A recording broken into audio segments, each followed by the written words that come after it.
welcome to Beware of Spoilers. I am Adam. We are here for our discussion of Moon Knight, Episode 2.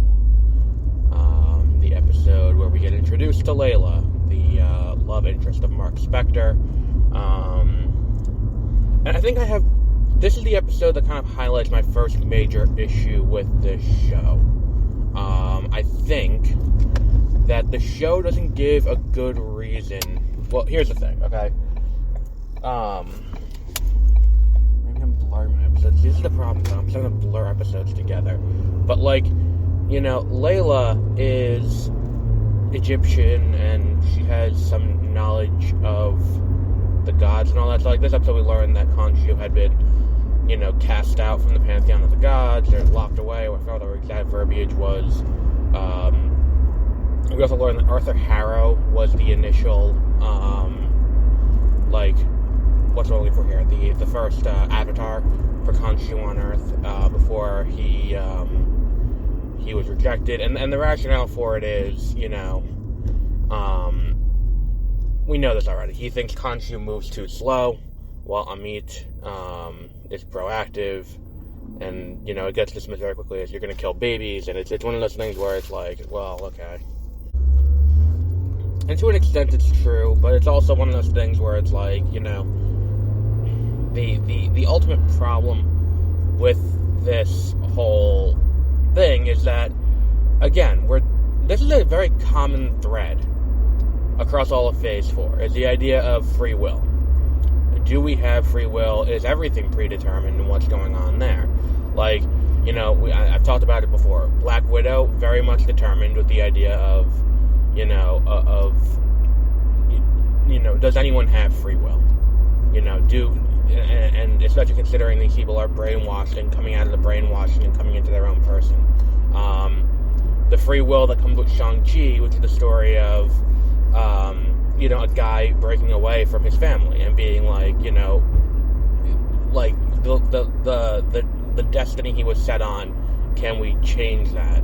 Then same thing with, and really it's been a thing almost since Endgame, because Endgame's kind of the same thing, where it's like, can we undo, that's a stretch, but there's that.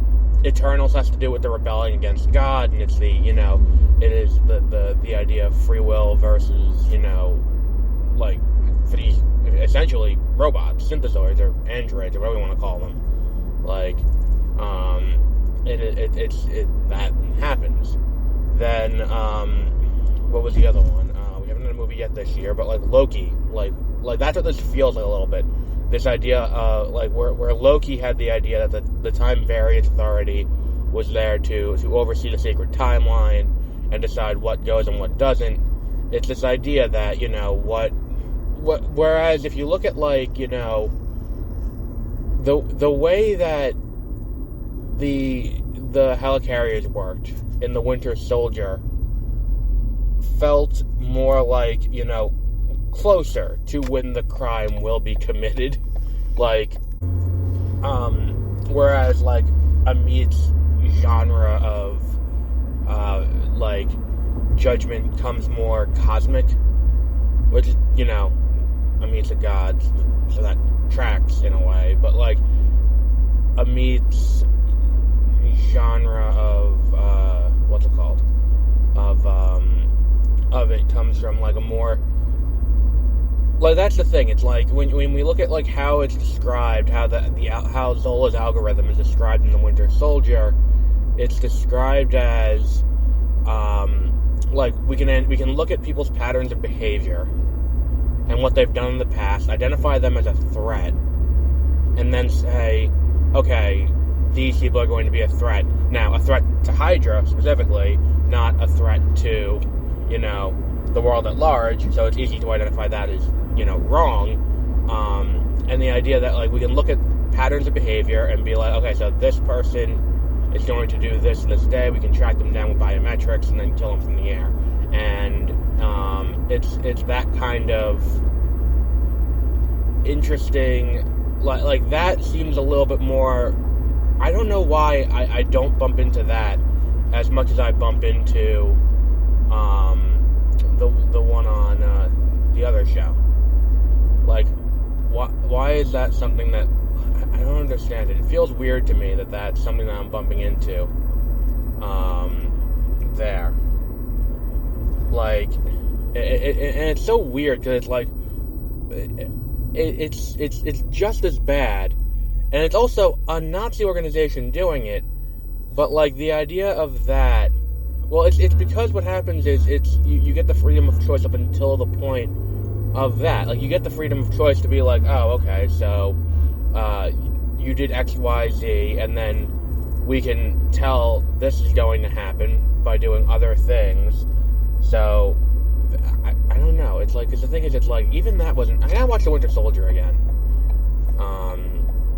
Because it's like, did they do that and then, like, use that as a basis to be like... Well, again, it's also Hydra, so it's like, did they use that as a basis to be like, oh, and now we're gonna surveil these people a little more intensely and see what they're planning and who they're associating with.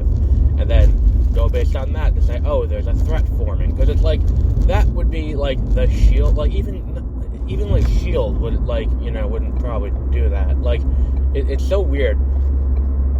But, like, for some reason, when it's an Egyptian god doing it, I'm like, now, that feels a little extreme, because what happens is the Egyptian god, like, the first time we're introduced to Harrow in episode 1, and he does the judgment thing on the lady, and it kills her, he's like, you are going to do something wrong. And it's like, I think the difference is, it's like, up until that point, she claims she has always led, like, a pious life, like, or, you know, maybe not pious is the word, but, like, she's always led a good life, and she's a good person, and that's kind of, like, what they are doing on there. And it's like, I understand that,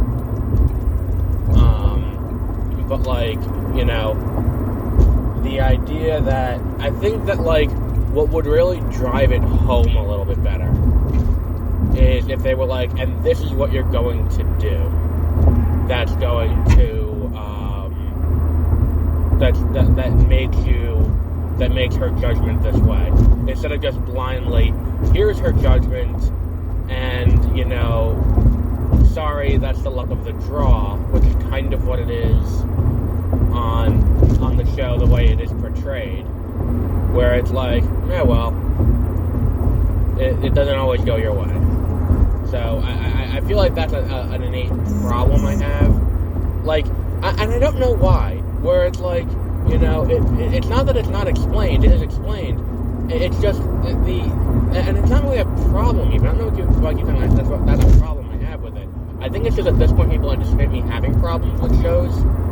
But, like, it's an interesting kind of device where it's like, you know, because they're a god and because they can see the future, like, that's understandable.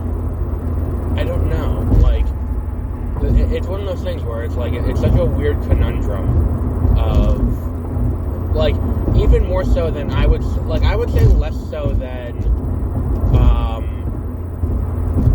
no, I would say it's to the same degree as Loki.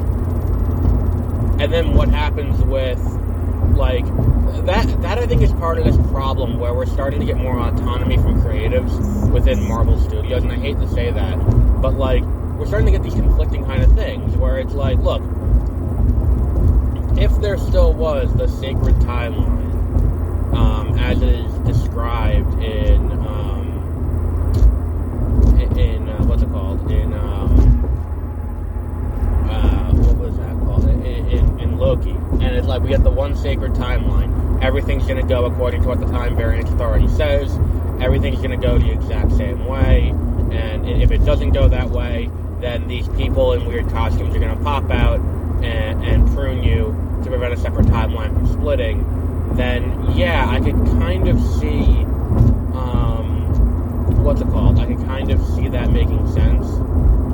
Like, that logic would be kind of sound if that was the case. But it's also not the case. Excuse me. It's also not the case. Where it's not, you know, what's the word I'm looking for here? It's like, they got rid of the one beyond all, or the one, or he who remains.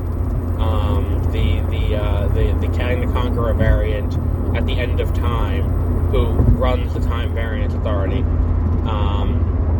And by the way, I think I've said this before, I've watched, of all the Marvel Studios Disney Plus things that they've done, I've watched the scene of Carl Lumbly telling the story to Sam the most, and then second most is probably the finale of Loki. I really like that finale.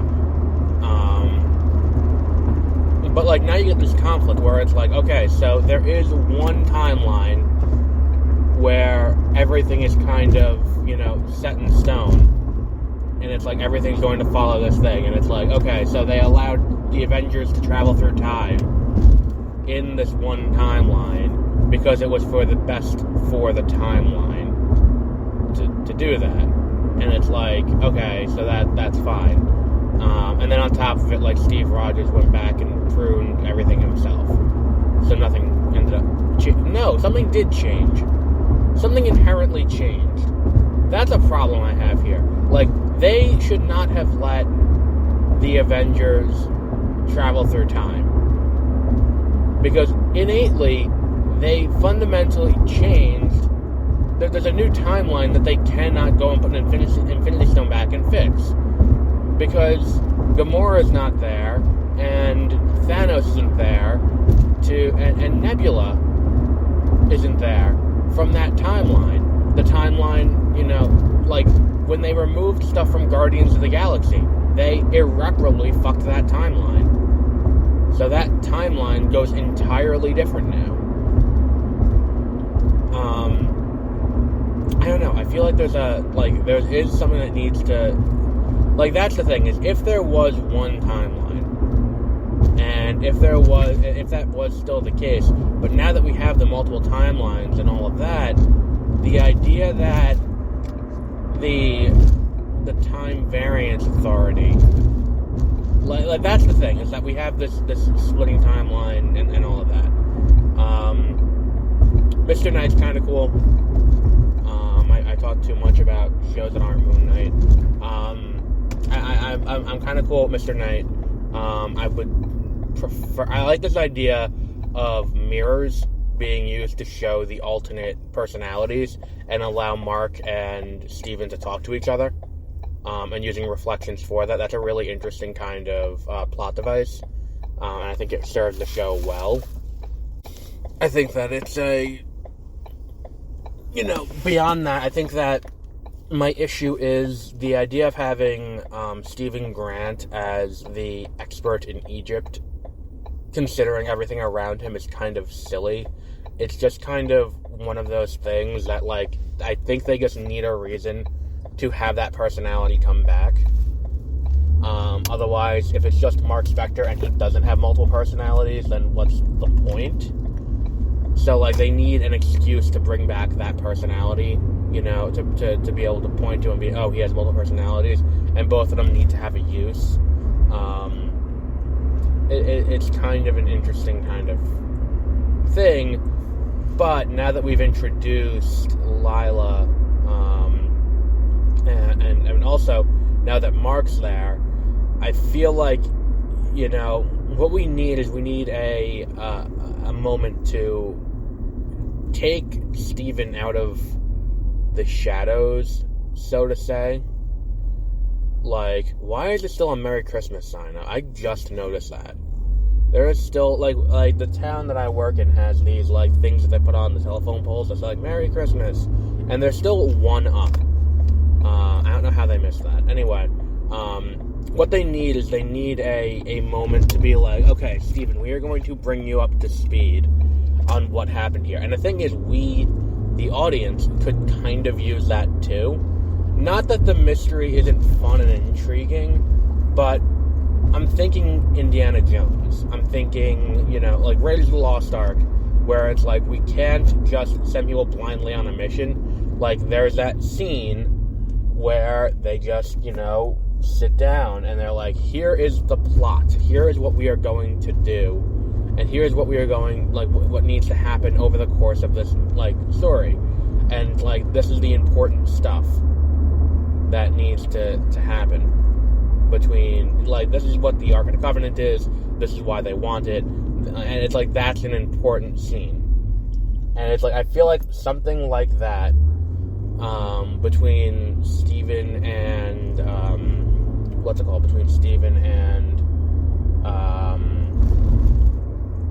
Mark would be helpful, or Steven, Mark, and Layla, to kind of just lay out, okay, here's why this happened, here's what we missed before this show even started, here's all of us, why does Arthur want the scarab so bad, what does the scarab do? It's like just a moment to be like, okay, here is what's going on. And I don't think that happened in this episode. I think that's, that's an important thing. What else is there? I think that's it. I don't think I really have anything else to address when it comes to Moon Knight Episode 2. I'm still liking it. I'm still liking it so far. It hasn't become a slog to watch. And it's like, look, I know I went on the philosophical rambling for the better part of, 10 minutes, but it is still interesting to watch. And the thing is that, like, the fact that, it's a TV show about a superhero who has dissociative identity disorder and all of that, the fact that that show managed to get me on a philosophical discussion about, free will is a testament to the show. Like, that means the show is doing its job and not just being there for entertainment purposes. So we'll wrap up there for today. I think I might see Sonic tomorrow. I was going to go today, but the screening isn't until 7, and I don't really want to do that. Because, I get off of work at 6, so, I don't want to go from work to screening at 7 and then not get back until 10. Because they're going to show a good 20 minutes of commercial of trailers, and the movie's 2 hours long. And even though I've seen the post-credit scene, I kind of want to hang around and see it in theaters. It is, I don't know. It's one of those things where I'm debating going tonight or going tomorrow. I'll have to look at the what's it called? I'll have to look at the schedule to see what's going on. And then I'll make a decision then. Because, the other problem I end up having is, do I go see, Ambulance or Everything Everywhere All at Once this weekend? Because that's now playing. I'm thinking it's going to be Everything Everywhere All at Once. Yeah. So we will wrap up there for today, and we'll be back with more stuff later this week. So until then, have a great rest of your week.